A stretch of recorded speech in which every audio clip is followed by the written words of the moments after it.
Maybe அவன் கேபினில் மாட்டியிருந்தா கண்டிப்பாக secretary நம்ம கேபினை மூட போகும்போது அர்ஜுனை பார்த்துருப்பார்ல.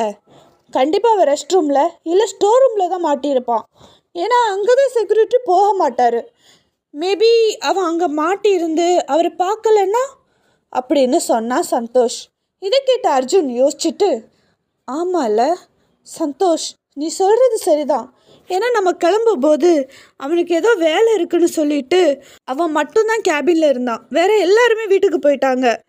அப்படின்னா அவன் வெளியில் வர்றதுக்கு வாய்ப்பே இல்லை.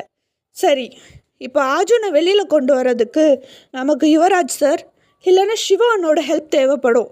யுவராஜ் சார் ஃபோன் அட்டன் பண்ணுவாரான்னு தெரில. அதனால் சிவானோக்கு ஃபோன் பண்ணி கூப்பிடு அப்படின்னு சொன்னான்.